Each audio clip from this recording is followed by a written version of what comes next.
Masolo ya mpifo epai wapi moko na bino azomi na poko alelo na pesi bino mbote pamba te na yebi ete masolo oyo eza masolo bolingaka eza masolo oyo bokoba na kolanda yango wana na yebi bozali ebele ya kolanda biso lelo bobosani te tozaka na kati ya ba geste barrière na bandinga na invité na obokomona na tango ezolanda to respecter penza 1 mètre pe bokomona na table na biso gel na biso ya kosokola maboko ezali et puis masque na ngai yango na lingi yango be na gel wana pona kotalisa bino te tozali kotosa mibeko pamba te covid-19 ezali na likite bino sepa na bino bozana nzoto kolongono lelo toyambi pona bino nani toyambi pona bino mwana mboka azali bongo rapporteur adjoint ya Ligue des jeunes ya lingomba politique ya PPRD azali pe lisusu maître avocat kombo na ye maître Papi Labila maître topesi mbote mbote mingi maman Solange kwale lelo penza ezali esengo koyamba wana masolo na biso po ezali mbala ya yambo oya na masolo ya mpifio to bengi opamba te po to landi yo mingi ozali ko tweeter epai ozali ko koma bo epai to lobi c'est que yo ovandisi penza makambo yango ya ba loi ovandisi makambo yango ya bino ba juridique ndenge ba benga ka bino ovandisi makambo yango ya ba avocat yango ozali ko loba yango to bengi o lelo po oyebisa biso mambi matali ba 3 propositions ya loi oyo mwana mboka obemi naku na ndeko Gari Sakata ba kotisi kuna pena na parlement oyo ezopesa mbilinga o bato ba ndongwani na kati ya ville ya Kinshasa ekoyeba na te epai wapi nani alingi nini yango lelo to bengi yo poto ya osulula mambi mana kasi pona motuna na liboso ndeko Papi Labila boni. Oui, ça va. Première chose, nous vous remercions parce que c'est la première fois où on a une émission, c'est une opportunité de m'exprimer pour nos auditeurs et belé au balanda émission Pifo, balanda antenne A, base à l'occasion, il y a un peu vérité sur les 3 fameuses propositions de loi. Donc les lois peut-être donner la vérité. Bon, on a encore le bâti qui n'a pas monopole la vérité, mais je pense que ils ont solo sembo en rapport à 3 propositions de loi parce que dans les réseaux sociaux, dans les médias également, l'interprétation, ils ont dénaturé un peu sens de la proposition de loi. Kasi yamboto koto penza na kati ya mituna na biso lolenge penza to kanisa ki kotuna est-ce que monite ke bino moko ba bato babenga ka bino bato basala ka mibeko ata bongo yoza député te bino bato mibeko ba avocat bino kuna ba magistrat pai kuna ba juge pai bino nyoso na kati wana na bengi bino bato mibeko bino monde bo mamboko. Non, maman Kwale, c'est-à-dire que Mboka est un équilibre institutionnel. C'est-à-dire chaque institution face à la Moussana. La République démocratique du Congo, conformément à la constitution de Bisso, tu as une institution Misato. Tu as une institution du Bosso Babengi exécutif. Tu as une institution Mibale Babengi législatif ou bien parlement. Et puis, tu as une institution Misato ou Babengi Bakours et tribunaux. Au niveau, il y a l'institution du Bosso exécutif. Toza na Mokonzi Mboka, président de la République, et puis Toza na gouvernement. Au niveau il y a législatif, Toza na Assemblée nationale, Toza na Sénat. Au niveau il y a pouvoir judiciaire, Toza na ba cours et tribunaux, Toza na ba cours et tribunaux. Et ba cours et tribunaux on a posé ça la moussa na bien, eza na ba parquet moko eza irrattaché. Mais chaque institution a une moussala nae. Président de la République a une attribution nae, prévu dans l'article 69 de la Constitution. Gouvernement a une attribution nae, prévu dans l'article 91 de la Constitution. Et puis Parlement paix, article 103, 105. Baza pe na attribution na bango. Même chose pour la cours des tribunaux. Pour que Mboke kende liboso, faut que chaque institution a sa la moussala nae na respect. Il y a la prérogative aux constitutions PCI. Pour le droit constitutionnel, bien le droit administratif, la compétence est d'attribution. Au sein au mbeko PCI au pouvoir, il y a au sein. Alors, Parlement, Moussala Naé, ils ont voté la loi et puis contrôler l'action exécutive. N'est-ce pas? sikoyo bakonzi ya mboka bango bazoboma mboka non. Je pense plutôt bakonzi ya mboka te bino omoni troisième institution otangi oui. Pouvoir judiciaire wana oui. nde esika likambo ezali yango nalingaki est-ce que yo moko ndenge ovandi wana oyokaka quand même te ndenge balobaka nzambe vraiment bato ya balo bango bazoboma mboka soki batali esika oyo ebongameli mpona bango balobi yango malamu so esika ebongameli mpona bango te balobi yango mabe et puis ezali kolimbisa ngai eza peut-être baconfirmation gratuite te ezali mpenza pouvoir oyo na kati nango corruption eza makasi. Ce qu'il y a c'est que na institution nyonso na fonctionnement régulier même ya société eza na bato basala musala na bosembo eza pe na ba mususu o baza ba brebis galeuses eza na gouvernement eza na assemblée eza na sénat il y a toujours il peut y arriver que bato mususu bazo sala musala na bango correctement même na pouvoir judiciaire mais rôle ya mubeko ya mibeko eza que eza ko créer équilibre eza mibeko eza wana pour nous faire en sorte que société tant ezo fonctionner préétabli la société wana c'est-à-dire valeur fondamentale aux sociétés yokana faut muna muta respecter ngo o nyo sa ko respecter ngo te chacune des institutions par rapport à attribution nae à ko recadrer. Parlons du pouvoir judiciaire.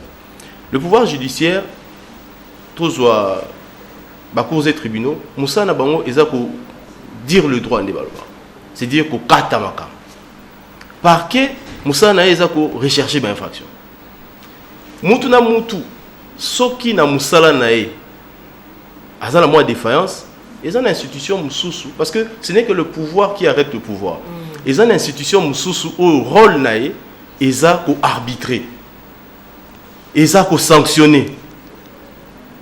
Pour les cas échéants, pour nos magistrats, pouvoir à sanction, ils ont le Conseil supérieur à la magistrature et puis président de la République au cas où il y a une révocation. Lelo yo tolobaki ya kitoko lobela makambo ya 3 propositions ya mibeko o mwana mboka obeminako nandeko sakata penza ba proposer kuna epai ya parlement siko eza na commission PAJ soki na mikosite o baza kotalela ngo kasi ndeko labila lelo penza procédure ya vote ya loi ezalaka nini o expliquer yango pourtant mususu makanisi na yo ekosunga baike ba comprendre procédure ezali nini le personne ba voter loi na parlement procédure nango nzela nini balanda to lo balingala bo nzela nini esenga kolanda po ete mobeko penza endima. Maman Solange, merci na question na yo parce que question na yo et vous permettre par réponse dans la auditeur va comprendre téléspectateur va comprendre que agitation au ezana mboka actuellement par rapport à 3 propositions de loi en tout cas ils ont raison d'être dans monté. Dans le bien mot tantôt, ce n'est que le pouvoir qui arrête le pouvoir, ce n'est que l'État qui arrête l'État. Bon, j'espère que ça que pour PPRD hein. Non. Pour ce total de Kobe Mina Kokuna bon. Non. Biso PPRD. Biso PPRD, tout ça parti de gauche. C'est-à-dire que la réforme où tout ça apporté, c'est toujours dans l'intérêt du peuple. N'a pas démontré. D'abord, procédure pour Mobeko et qui est là, les années. Ils en a 2 initiatives et permettent à Mobeko et qui est là. Initiative via gouvernement, babengi projet de loi, ou soit initiative il y a député ou sénateur, babengi proposition de loi. Tant où député ou sénateur, comme les cas échéants dans ma proposition de loi, tant où député ou sénateur a sali proposition de loi, et qu'il y a la plénière, il faut juger d'abord ceux qui proposition n'est pas recevable ou non. Ce plénière est jugé que la proposition est recevable, plénière est recevoir proposition. Alors, bureau et assemblée ou soit il y a Sénat, et qu'il la proposition dans le gouvernement. Pour que la commission de loi au gouvernement, parce que le gouvernement, il y a des moussala qui appliquer mi Coran. À couper ça peut ba vie naï, ba vie technique naï, ba amendement naï. À ça na 15 jours. Ce qui ba amendement est zongi, na Assemblée nationale. L'Assemblée nationale, d'abord au niveau de la commission, on dit qu'on enregistre des amendements. Les députés, ou soit les sénateurs, et ça en pleine commission, on a fait des amendements. Oh non, on a moni mobeko tournure les habientés. Na moni a tout changé français parce que mais quel est le nuance au ça la minute Moussala y a député na lobby en tantôt ils ont voté la loi et puis qu'on contrôle le gouvernement. Là tous en a qu'à voter loi. Donc député Moussala neza ko bien ngababa bimalibanda te. Moussala na minute on neza ko ya na commission ko ça observation na. Mais na tchama mungu na réponse on ko continuer hein kama malobana. Obi Moussala député za ko kinde ko neza ko tina bato na balabala te. Kasi ba député na bazakuna bato bana balabala ba votaki bangoti. Comme si bazo rêver déjà attention na bango ba moni que danger za liboso mwana mboka la bila. Madame Solange ndena ebisio mboka etambola na siko ba bengi. Non batika na nkuna basilisa. Mboka etambola na ba bengi équilibre institutionnel. C'est-à-dire que peuple aza souverain. Souveraineté nae ndé est créé constitution. C'est-à-dire que l'aspiration nyonso au peuple aza nango atia na mbeku moko. Ba bengi en constitution. Et constitution wana après si Batouba appliqué en gros, a voté président de la République, na suffrage universel, a biyonde Moutou Kambamboka, a voté par député, a dit si par député que Bino, Moussala na Bino, ils ont beau produire la loi, d'abord, beau créer gouvernement, parce que le gouvernement est issu à la majorité parlementaire. Majorité parlementaire, on a beau créer gouvernement, à exécuter Mibeko, ou outil la constitution, ou ngala ponaki. Et puis après si Bino pouvoir, constitution on a beaucoup mis en loi beau décliner en parce que constitution ça ba idée phare beau décliner en la loi babi bino le bino beau créer ba loi na gouvernement na président de la République ba exécuter en bino beau contrôler ba ba bi si le parlement créer pe mibeko pour pouvoir judiciaire et créer amé pouvoir judiciaire des awana c'est vrai que c'est prévu par la constitution mais ça ba loi au ba député na ba sénateur ba créera ndé organiser le fonctionnement na ici président de la République voilà toujours dans la constitution ici président de la République yo nommé juge s'occuper juge wana basali mabe sur base il y a avis à conseil supérieur de la magistrature yo président de la République sanctionné bango donc mboka état mo na équilibre wana peuple a se prononcer jour à vote nda pesi ba kitus na ye kitus ya mibe ko pesa ki ngota na référendum tant va voter la constitution. Mais Kitus, il y a des acteurs, il y a des animateurs, ils ont un vote à Zosal. Donc quand ils votent, en principe, les députés ont ces mandats-là pendant 5 ans pour représenter le peuple. Nous sommes députés, c'est au nom et pour le compte, il y a peuple. C'est vrai que la Constitution est prévoyant ma manifestation publique. La Constitution consacre la liberté de manifestation publique. Mais la Constitution est moko, c'est-à-dire le peuple est moko. ABC, parce que le peuple n'est pas la manifestation publique, on a faut encadrer par une loi. Moutako sa manifestation publique de n'importe quelle manière. De n'importe quelle manière. Il faut autorisation, il faut régime d'information, il faut informer l'autorité municipale. Il faut apprendre acte parce qu'il faut avoir la disposition sécuritaire. Et puis, manifestation publique, et ça, il y a un respect, il y a bien d'autrui. Et ça, il y a un respect, il y a une liberté d'autrui également. Tant que tout ça va manifestation publique, il y a d'abord quelque chose qu'il faut préciser. En état d'urgence, est là ici, c'est vrai que la constitution on a toujours peuple dans la constitution n'a créé la liberté fondamentale, bien la liberté publique, liberté des cultes, liberté des réunions, liberté des manifestations. Et ça la liberté publique au peuple et à tient la constitution.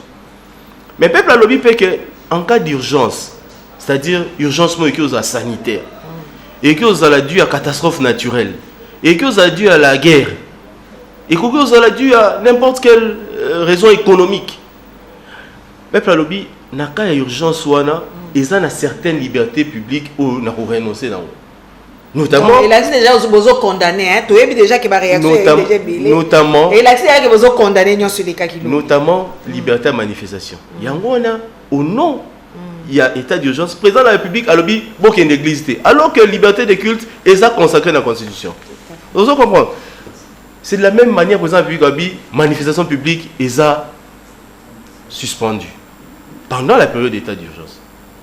Donc, le peuple a quitté Nanzela alors que, a eu autorisation, alors que le président de la République a suspendu la manifestation publique au nom de l'état d'urgence.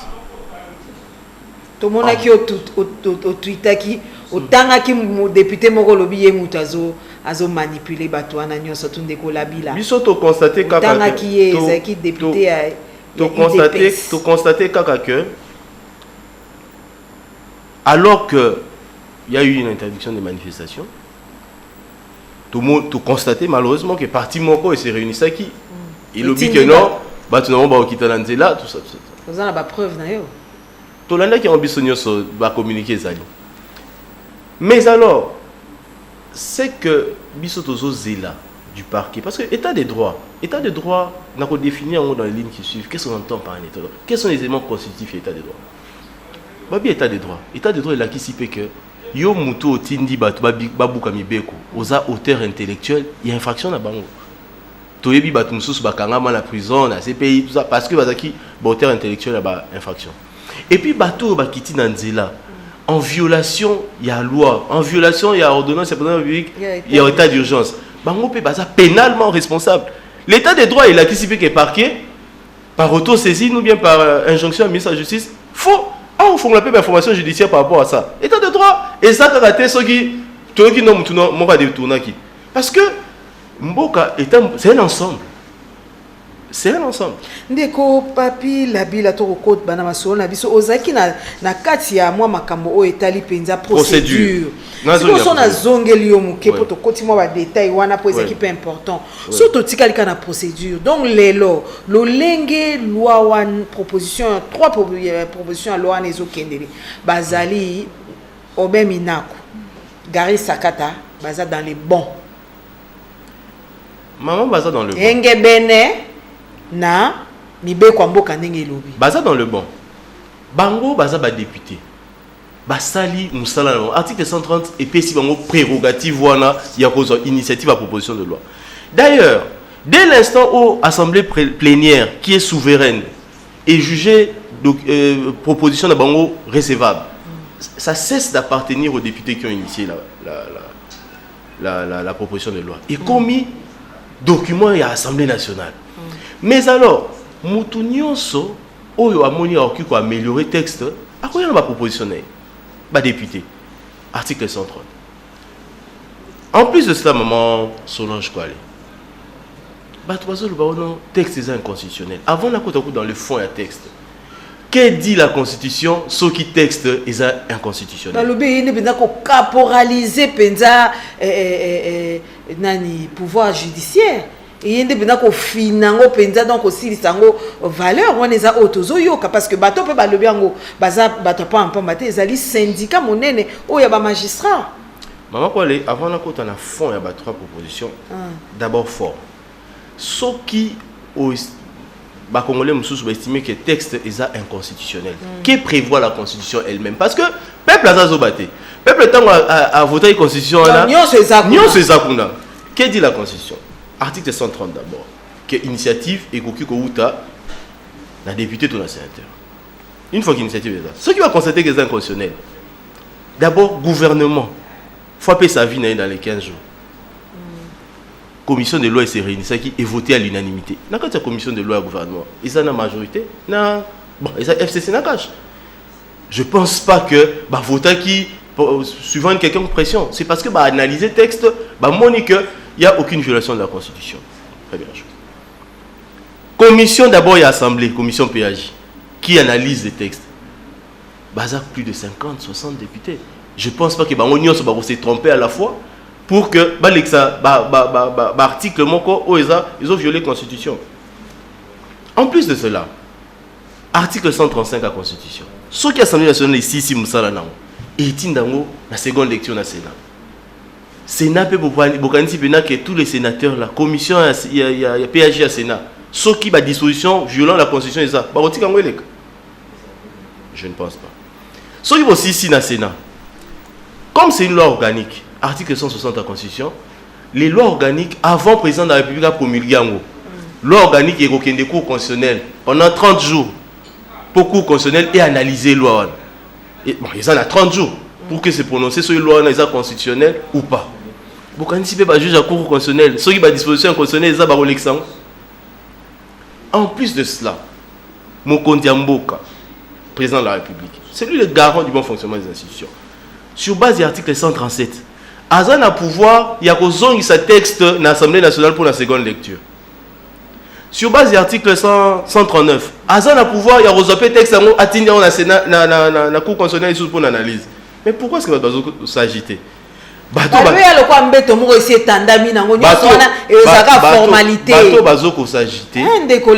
s'agiter, maman quoi aller? Parce que to matato kita. Tu ebi que les loyaux, ceux qui tiennent nous FCC, tu ebi que coalition ezali, ceux qui tiennent FCC cash, ils a déjà FCC aza likolo. Na nombre ya député na nini aza makasi kuna so to koti na kati ya parlement. Est-ce que mbeto esi etandami te be kozena na ngoka moto ya kolala? Maman Kole, député a sali proposition, je dis bien proposition. C'est-à-dire que député nyoso azape maele, aoya ko bande habité nga moni afro français tel. Nga moni awa eza malamte. Et puis n'a pas sur mécanisme bon, à supposer que parce que FCC a la majorité dans la chambre a aucun lexa. Mais cour constitutionnel quand la mingité batunion se babete la cour constitutionnelle ma beaucoup donc cour constitutionnelle a roloba droit ceux qui effectivement bah disposition ils ont dans la loi ils ont violé ou ils ont respecté la constitution. Il y a plus de part que de mal. Bateau bazo s'agiter, il y a deux choses. Soit bazo maîtriser la bango constitution bien ou soit encore bazo lukaka ba pelisa moto pamba. Donc ba vanda kaka ba krama beaucoup. Mais bon na boité au PC ba raison ah kende to un étage d'urgence. Est-ce que ça là qui choisit sciemment tes moments oyo pour na kosabilo kwa nyonso po bato bazo manifester baza la condamner. Maman, est-ce que Nzungu na bino kuna na FCC vanda kitabi c'est le bon moment. Est-ce que ça peut être que procès 100 jours et bangisi bato FCC au lelo to yebika musu batanga ka mingi na makambo kili et bangisi bango te pour la bake air yango to telemela pona koluka penza bo fina ba magistrat monoko bo kanga bango déjà misu ibela poste oya ko meka ministre de justice a telemi. Maman quoi les nakota kasi dans le fond vraiment il y a trois propositions de loi. D'abord première chose, je comprends qu'on pose des questions d'opportunité. C'est-à-dire pourquoi qu'on s'allonge si pourquoi sikoyo et comme la population en a besoin nango sikoyo vu ba passion azanango nzala covid et ko bakisama vu que est-ce que ça c'était le moment. Maman Mokondi Mboka a la vision moko il y a état de droit. Si je peux résumer comme ça. C'est-à-dire il veut un état de droit. Un état de droit, il a Mboka moko ou mobeko eza likolo ya ba norme nyos. Mais état de droit pour être fonctionnel, il faut qu'il y ait parfait équilibre institutionnel. Il ne faut pas qu'il y ait prédominance de certaines institutions sur l'institution Moussou. Il ne faut pas qu'il y ait empiètement de certaines institutions sur d'autres. Et puis il faut qu'il y ait harmonie entre la loi suprême ou la constitution et le texte Moussou. Je vais expliquer pourquoi. Président de la République, chef de l'État, article 91, il y a un gouvernement, donc gouvernement en concertation avec le président de la République va définir ce qu'on appelle la politique générale de la nation. C'est-à-dire, Tozo Mimamboka, Wapi. Politique générale de la nation, il y a ici politique sécuritaire, politique, il y a santé, politique, il y a transport, politique, il y a justice. D'abord, président de la République, chef de l'État, na ordonnance fixant les attributions des ministères. Première attribution après ça, ministre de la Justice. Et ça, ça l'a suivi. Il y a politique générale, donc politique, il y a gouvernement en matière de justice. Auprès, il y a pouvoir judiciaire. Première attribution, président est-ce que c'était suspect au tempo? Président, il y a quoi, c'est qui ordonnance là. Et puis, on entre dans le fond vraiment de la démarche. Donc, gouvernement, en concertation avec le président de la République, va définir politique générale de la nation. Si le gouvernement, article 91 toujours, Moussa n'a pas conduire politique générale de la nation. Mais non, Article 149 de la Constitution. Et lobby, pouvoir judiciaire est indépendant. Le pouvoir exécutif, même le pouvoir législatif. Mais qu'est-ce qu'on entend par indépendance du pouvoir judiciaire? C'est là où on doit éclairer pour que les gens comprennent.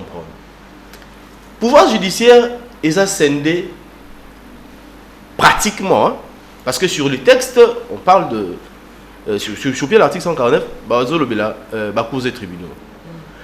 Le pouvoir judiciaire est dans la Cour des tribunaux, dans la Cour constitutionnelle, et puis, ils ont assisté, c'est vrai, dans le parquet. Mais,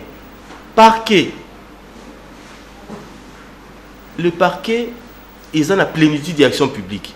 Le parquet met en œuvre la politique répressive du gouvernement. Or, étant donné que le gouvernement doit définir politique générale à la nation, c'est tout à fait normal que le membre du gouvernement au président de la République a payé attribution. Il y a pour suivre mise en œuvre de la politique générale de la nation, il y a quand même un regard sur le magistrat parquet. Parce que dans le cadre du pouvoir judiciaire, tu as le magistrat du siège, le juge, le magistrat parquet.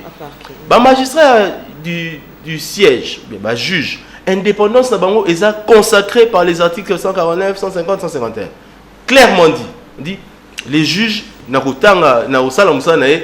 soumis à une autorité, il y a loi et puis intime conviction. Mais magistrat à parquet, ils soumis à un contrôle hiérarchique, il y a un chef naïe. Le chef naïe, il y a un procureur général. Mais aussi, réforme aux Ezoya, ils ont le ministre de la Justice. Étant donné que il est chargé à suivre la politique générale, étant donné que le président de la République a fait ses missions, il y a qu'on suivre la politique générale et qu'on mettre en œuvre la politique générale de la nation en matière répressive, Azala quand même n'a moins l'issue. Ceux qui gouvernement se réunissent dans le conseil et le but que Bisso en tout cas politique répressive dans Bisso contre je prends rebelle par exemple, ils ont boy. Ministre de la Justice, faut lobby nango aye appelle une injonction dans l'auditeur supérieur ou bien le procureur.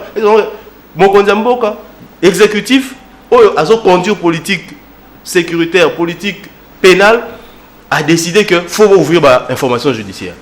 Mais principe wana le fait que il y a que ça bien qu'on consacrer moi droit mon de regard il y a ministre de la Justice sur le parquet. Ils ont violé séparation de pouvoir, ils ont violé l'indépendance de la justice. Pourquoi asphyxier bango? Non. Loi wane yende pour na koboma bango penza. Parce que bon remarquez que baza quand même ceux qui a talibo lobi lelo okuna magistrat parquet hein, c'est ça. Okuna mabezali, oui que ministre pas ko tikaye. Ko benga été, ko invité été, ko convoqué été. C'est ça ndesi capacité ezali. C'est là où c'est la partie là même où ça passe. Maman Kouale, c'est ce qu'on dit, l'incompréhension est source de... Pour la nuit, si vous avez indépendance, vous avez indépendance, vous avez définir sur indépendance. Madame Kouale, l'incompréhension est source de malentendus. Injonction au ministre de la Justice à au PSA n'a parquet. Ce n'est qu'une injonction positive. C'est-à-dire seulement initier ma poursuite. À quoi ça a été que poursuite au banda qui kata, non. Et ça, c'est seulement l'injonction positive. C'est sûr que ça bon, il y a non. Bien sûr. Bien sûr. Bien sûr. Pour na mgonga oh loi na je crois et suivi ça qui déjà bien sûr. Mais il fallait qu'on adapte principe parce que article 149 de la Constitution est modifié le 20 janvier 2011. Il fallait qu'on adapte toutes les trois lois où ils ont impacté par article par l'une où ils ont une de réforme. Ils ont la réforme ils ont impliqué dans les trois lois. Donc, d'abord, pour la injonction, je te fais comprendre que seule l'injonction positive est acceptable. Et puis, une autre innovation, dans le cadre, il y a trois lois, c'est que, au moins, ministère public, ou bien organe de la loi, ou soit parquet, à qui peut commettre ma faute. C'est vrai que pouvoir et sanction, ils sont constitutionnels. Nani a qui sanctionné magistrat se comporter mal. Bazaka Batumbale. Conseil supérieur de la magistrature, président de la République. Mais ça va déjà si, ça nous va très bien. Mais alors, innovation au réseau quand on a 3 lois et années. Il a qu'ici parce que bah tout le temps bazo se plaindre dans la magistrat. Tout ça se plaindre dans la magistrat à qui nous fondons entre autres et pas ministre de la justice. Si que la réforme actuelle, bon, la réforme qui est proposée, est ça, ce qui va fonder pas ministre de la justice, que le ministre de la justice a prérogative, il y a si que ils ont côté ça que obeminaku de tozotanga po ezali bongo oyo ya lingia kotisa et puis ko bosana teke azali PPRD azali FCC oui, tout ça oui, là ça soulève oui, aujourd'hui des interrogations. On assume. Réforme au bangi ba César soki maman moko ba sambisaki mabe pour na ye na Tchela ou bien na Ituri à CPLT et qu'a commis ministre de la justice sur pied ya ba réforme tout ça là a commis la conseil supérieur de la magistrature. Aïe, si mon conseil supérieur de la magistrature, Bolandela Nokika Oe. Ce n'est que ça la réforme. Ça ne veut pas dire qu'il y a commis qu'on sanctionner.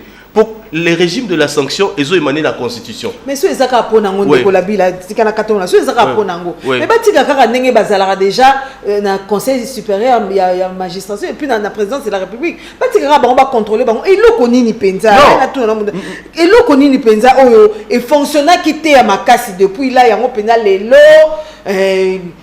bino bo telemeli bino bato bozo soutenir ango bo telemeli bozo monaka ke esengeli kaka ba trois propositions loi wana ezala elekana kuna si ce n'est que ça bon na loi qui entend en droit administratif la compétence est d'attribution ministre oko salaté et l'autre au mobile que peut au pouvoir wana non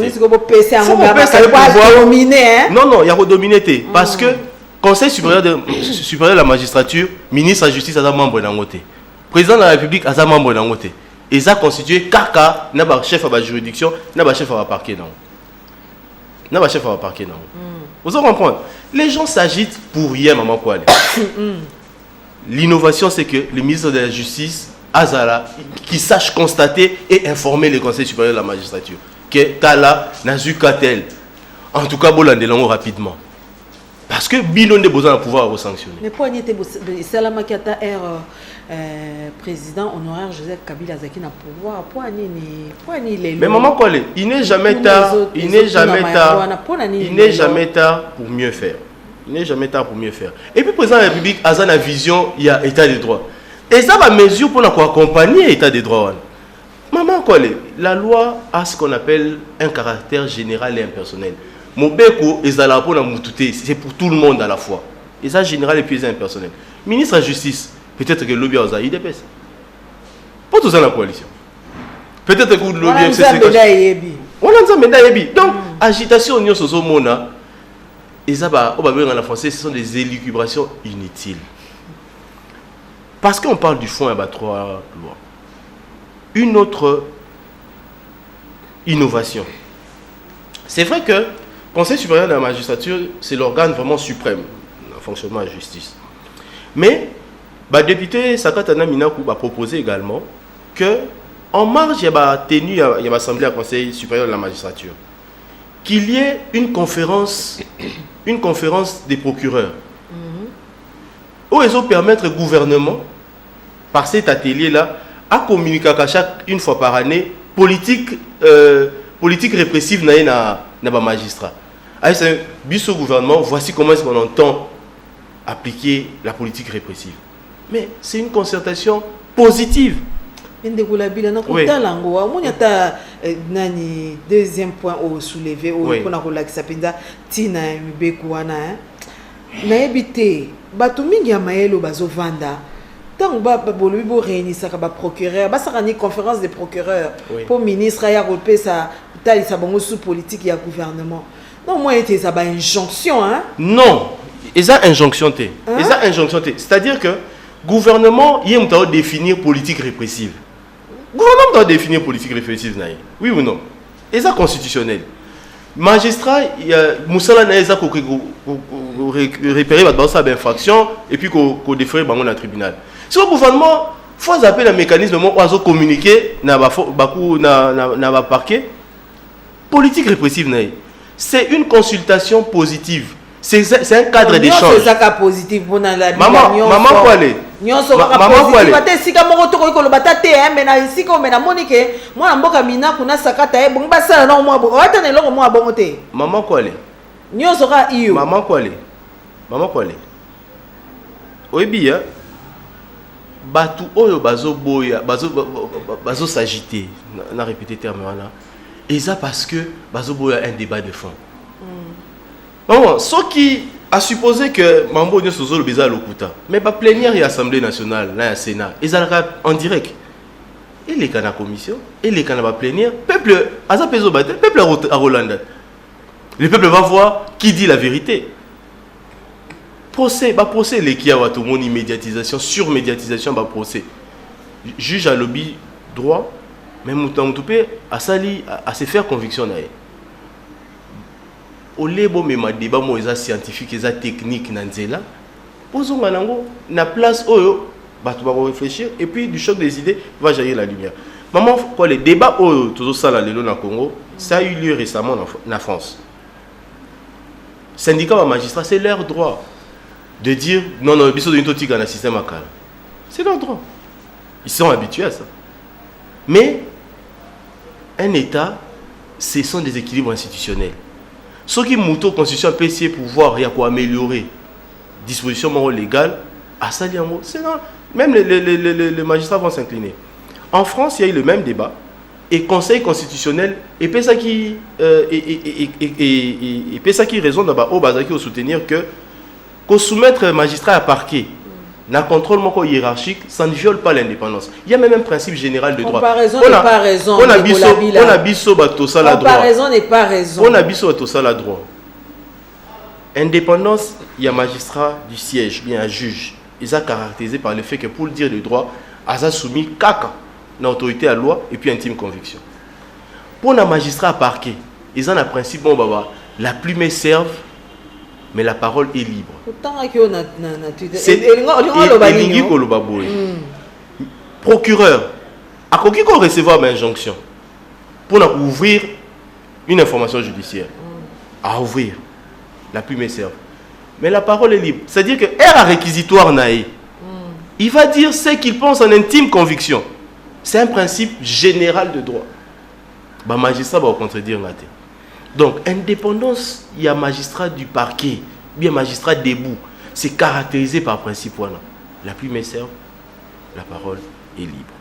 Donc, vous contrôler la parole na bango. Non. Expliquez non, madame. Au moins, les Français n'ont pas cassé.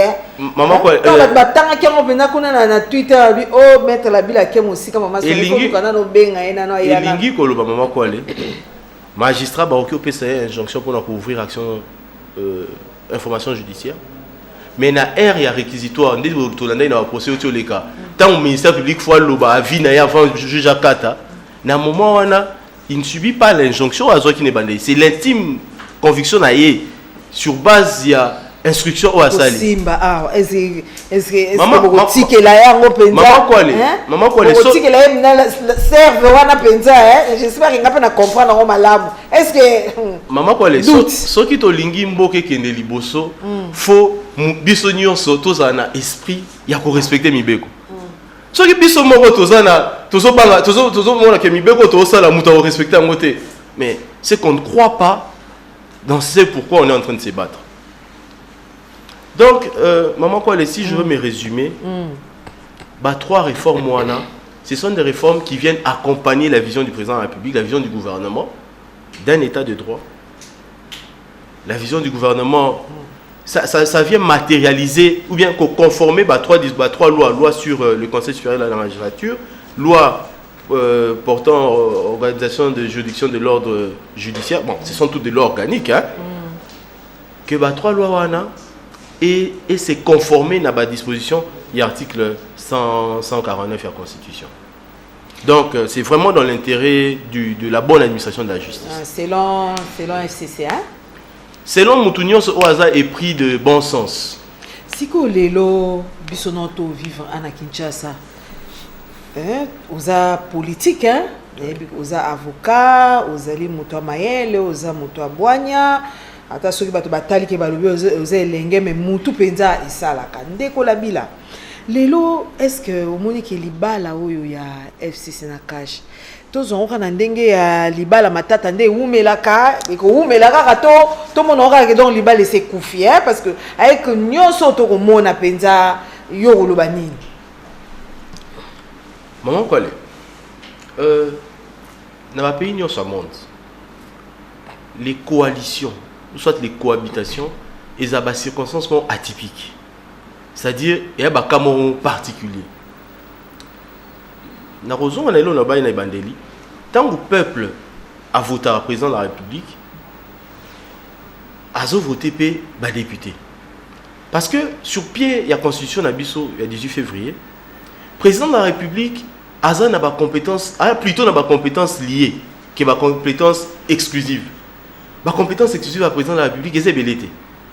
Ils ont renommé Premier ministre, mais ça aussi, a renommé, après avoir consulté la majorité parlementaire, pour investir le gouverneur. C'est vrai, à quoi investir, mais ce sont des gouverneurs qui ont déjà été élus par des assemblées provinciales. À déclaration de guerre, à quoi déclarer guerre, mais c'est après concertation. Déclaration et état d'urgence, tout ça, c'est toujours après concertation. Donc, l'attribution éthique au président de la République à exercer par ordonnance, il a toujours Premier ministre à contresigner. Pourquoi est-ce que le Premier ministre a contresigné? Parce que le président de la République, moi, pour contrôler les athées, est irresponsable devant le Parlement. Or, le peuple, tant que la constitution a dit que le bateau va contrôler par le Parlement.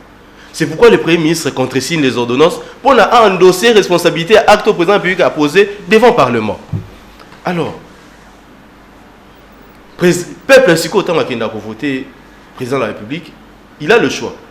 À voter président de la République, à PCP majorité dans le Parlement. C'est-à-dire que à PCP président de la République, 100% en pouvoir.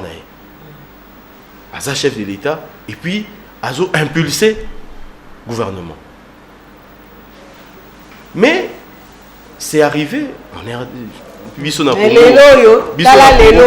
Biso na Congo, ça a mis de manière atypique.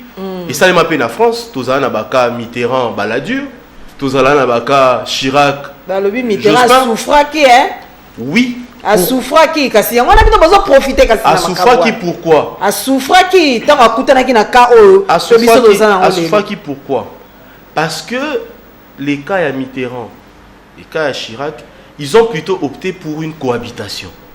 Une cohabitation, c'est-à-dire, le président de la République a gagné l'élection, c'est vrai, mais comme peuple a payé si majorité dans le bloc Moussoussou, Mitterrand a qui monte à gauche, peuple a payé si majorité dans la droite, c'est-à-dire que c'est la droite qui va gérer les pays. C'est quoi la cohabitation?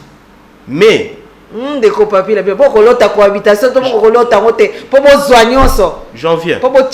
j'en viens.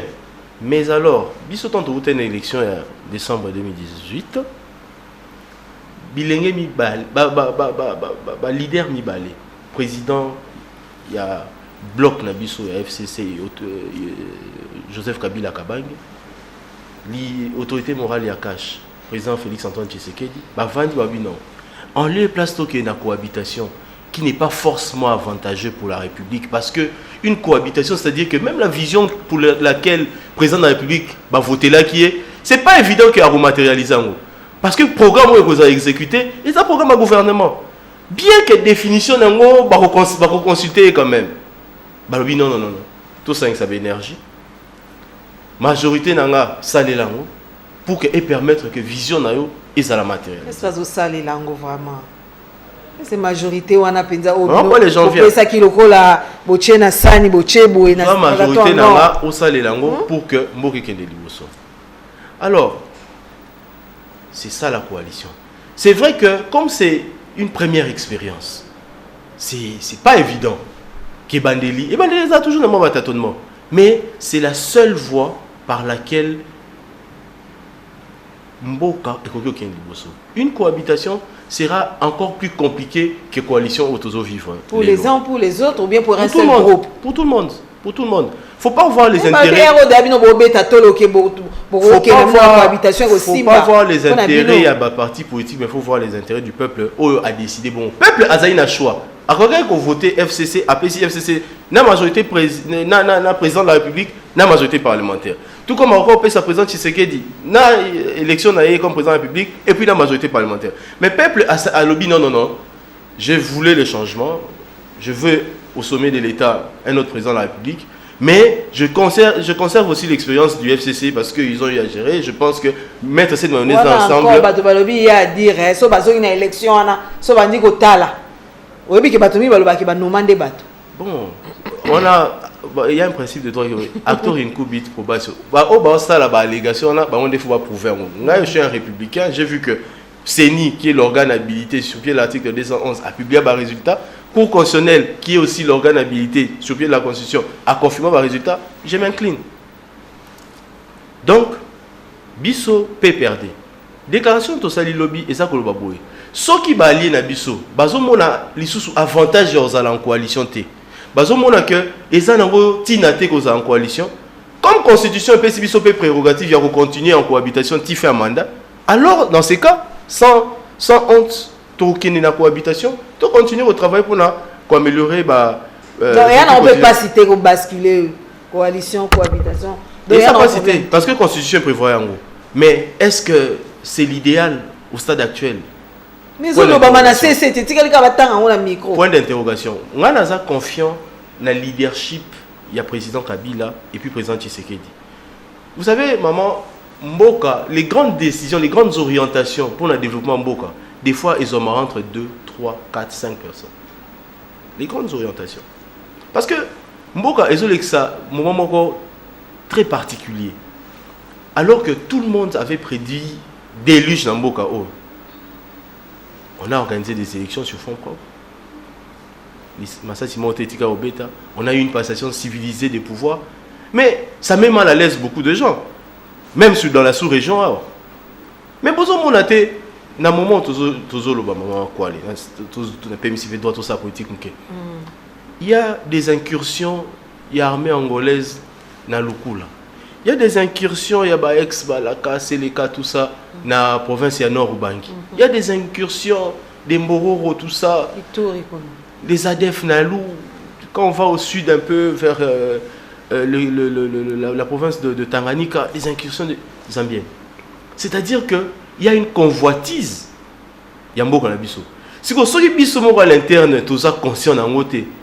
En plus de ça, crise, il y a Covid, les pays vont sombrer. Mais aussi, en même moment, faudrait pas interdire les députés parce que Covid est là, bien parce que c'est ça. C'est-à-dire que Moutounion se faut dans la limite, il y a des compétences d'attribution. Parti politique, rôle là c'est vrai, ils ont conquérir au pouvoir, exercer, mais c'est dans l'intérêt du peuple. Parti politique, il faut éduquer les militants là-bas. Parti politique, il faut éduquer les militants. Biso n'a pas perdu. On présentait bien un rapporteur adjoint de la Ligue des jeunes n'a pas perdu.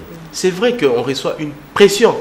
Il y a des militants, il y a des jeunes, il y a des partis dans Biso. Non, mais Biso, ça manque une chose. Première chose, les plus grands atouts, il y a Joseph Kabila, c'est d'avoir normalisé la vie démocratique. Nous, quand Joseph Kabila était président, on n'acceptait pas, on trouvait inconcevable qu'il y ait des manifestations publiques qui ne soient pas autorisées. Bisso Lelo, Tokyo Zate, tout va nous prêcher par le mauvais exemple. Bisso P, tout organiser une manifestation publique non autorisée. Et puis, le président de la République, comme nous demandions hier qu'on respecte. Vous avez autorisé en regard à ceux qui sont en faveur, il y a en faveur, il y a pouvoir, il y a un gambo mort, quand tous ceux des faveurs, Madame Kouale, comme hier, nous demandions qu'on respecte l'institution président de la République. C'est la clé de voûte d'un régime semi-présidentiel. Aujourd'hui, nous aussi, on respecte le président de la République. Il faut les présidents de la République. Parce que la claire, erreur. Il faut ça parce que tant bas bateau bako kineko buka bandako babuki batumbi bandako tout le monde qui Jean-Marie Kassamba azali confrère na biso tout le monde qui pe salle de fête mususu kuna balobi ya de Condré Kimbuta to qui pe papa de Indulu babuki ndako na ekuna to monike bandako mingi babuki ezali mingi ya bato oyo bazali FCC. Donc il y a lieu dans monsieur ya koloba ah ata soki enquête ça minante baloba ke donc bato babuki bazali bato ya UDPS pourquoi ba simi ba sangisa UDPS na ba wewa balobeza mo lelo soki ezali ke bongo ndeko la bila esengeli lelo bino soko boko senga na bakambi ya cash nini elo ni penza oyo to boite ba déclaration salami ndeko Nemi Mwila na lobby makambo ko salama wana ezali normal te to moni pende ko Shadari yepe alobi to moni pende ko Minako alobi manifestation oui aza pour yango mais il faut pas manifester pour manifester lelo yo pona papi labila maître avocat moto mayele ya bwanya okuluba nini parce que ezapele lelo ngolobe comme le kola et comme ezap na ba combat politique. Maman quoi les biso toza ba républicain UDPS erreur ezo ça les années président de la République dès l'instant a prêté serment aza isusu ya UDPS a comme président na biso nyos aza ka président UDPS. C'est pourquoi des fois bozo mona baza en déphasage na président de la République bazo quand ça président de la République faut défendre l'intérêt UDPS. Un membre à gouvernement tant à côté gouvernement il cesse d'appartenir à son parti, il travaille pour la République. Alors, combat politique au bazo sala, faut ça dans les respects mibeko. Parce que, heureusement, biso doza ba républicain. Bon, ceux qui sont militants un peu perdus, bah on dit ok, n'est pas dans l'anda où il y a ba responsable, il y a UDPS. Tout ce qu'on a pu. Mboa si mboa. Tout ce qu'on a pu. Biso moto, cham moto na mboka oyo, moto mo auto royeba opelisa, mais ko boma, c'est peut-être toyeba obomate. Biso ce qu'on attend de l'UDPS, biso pe perdé. Et ça, d'abord que le dirigeant UDPS va prendre officiellement position contre l'acte d'incivisme. Que l'UDPS est sanctionné à l'interne à hauteur de l'acte. Et en plus de ça, que la justice, on attend de la justice, elle veut être indépendante. C'est maintenant de prouver son indépendance. La justice doit offrir des informations judiciaires. On a d'abord responsabilité pénale individuelle, il y a bateau va poser l'acte. C'est une destruction méchante. Moutou à côté nanda kwa moutou. C'est une infraction. Pour na bateau batindi bateau qui commettre ba acte infractionnel wana. Mais toujours c'est la paix de la part il y a parquet qui est des informations judiciaires. On a que ba otinda bango. On a kuna na ba réseaux sociaux que ba otinda bango. Tam supe ba la mukana ba on attend ba la muki ba on ba tale pas inzale pas iboye pas iboye ya sona mibeko kili. Tozolanda na mibeko tozolanda tozolanda na bino procès 100 jours. Parquet Azamaël. Parquet Azamaël. Dans la plénitude d'action publique. À sa banquette à redéterminer ce batinda et tout batinda ité. Les a monté. En plus de cela, maman quoi, parce qu'on en parle. Le gouverneur de la ville, à sa autorité municipale, on attend de lui aussi qu'il y ait stricte application des dispositions légales des édits provinciaux en matière de circulation. Parce qu'on ne peut pas concevoir que des gens se déplacent dans la ville sans casque, hein, avec des motos non immatriculées, pour certains sans permis de conduire. C'est quand même grave. Parce que peut-être qu'il y a un monde des appels cause d'accident. Mais maman quoi aller? Faudrait que chaque... Non, maman quoi aller? La compétence est d'attribution. Faudrait que chaque responsable, à ta ministre intérieur, n'a respect à l'attribution. On ne peut pas voir des gens circuler. Est-ce qu'il y a aucun temps pour la ligne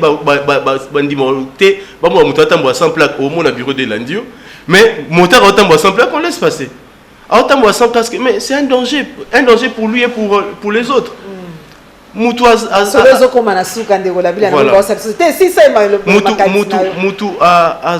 formation montée dans notre école montée, mais besoin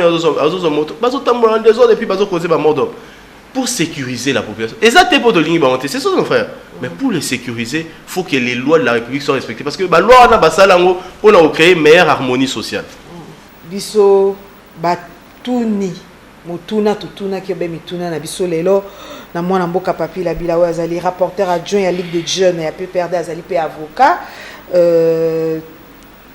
malheureusement ba loi na mboka na biso et comme makana we belé pe sa makebele et tout sa makate tant musuku to sa matena bato bango mo basala ki yango pesa liloba suka ya poko alelo poto sisa masolo na biso ndeko la bila Maman Kwale, moi quelques secondes. En quelques secondes, ce que je veux dire à la population congolaise, faut croire aux institutions de la République. Faut pas intimider Bisso, faut pas intimider Bino, faut pas se laisser manipuler. Trois lois na omoni et ça pour l'État et fonctionner normalement, pour justice et fonctionner normalement. Oyo bazo boya vote normal, il y a loi qui est un exercice républicain démocratique normal. Bangonde balingi bazwa Bangonde balingi bazwa en otage démocratie. Alors bako sabinote ke bokene na nzela pour na bo servir na ba fin na bango. Tolobi ba loi et examen ou bien vote à la loi et en direct, chacun des concitoyens à Rolanda a retiré conclusion. Parce que, maman, pour aller, avant de conclure, tout ça, la crise à Covid. Après crise à Covid, il y aura certainement une crise alimentaire, une crise financière, économique. Dans minute, on ne peut pas concevoir qu'on continue à donner de notre pays une image négative d'un pays où en cas de chaque fois qu'il y a une réforme légale ou quoi que ce soit, les gens descendent dans la rue en violation de loi. Parce qu'un investisseur sérieux, mais tout le monde qui après alternance, non. Biso moko, soit ils nous laisser instrumentaliser par Batou, ou soit bazo comprendre la bombe à loi ou soit bazo la nanko pour des fins politiques, biso motozo, chamoto, namboka. Alors, il faut que se désolidariser dans la démarche à modèle wana. Et qu'on affirme soutien à l'institution Nabiso. Et pour Nabiso, na EFCC, on réaffirme notre soutien à notre autorité morale, le camarade Joseph Kabila Kabange, secrétaire permanent Nabiso, Laurent Gaza PPRD, Ramazan Nishadari, tous soutenir les députés Sakata Naïminakou, la démarche en Bango, et puis tous soutenir le président de la République avec qui le FCC est en coalition. Merci. Bandeko toyamba ki pona bino na lobaki ya mwana mboka Papila Bila avocat et rapporteur adjoint à Ligue des jeunes ya PPRD totuna kimituna apesi biyano na ye biso toza susu na mungu na pilipili ya kotia te tokotuna kaka faute eza ya nani to faute kozala ya nani bino population bozali témoin biso wana tokotuna kaka mituna pona bino po ete mboka oyo esengeli etambola na lima esengeli etambola na ndenge elongo bani ndeko la bila matondi ndenge yakili na masolo ya mpifo. Merci beaucoup maman.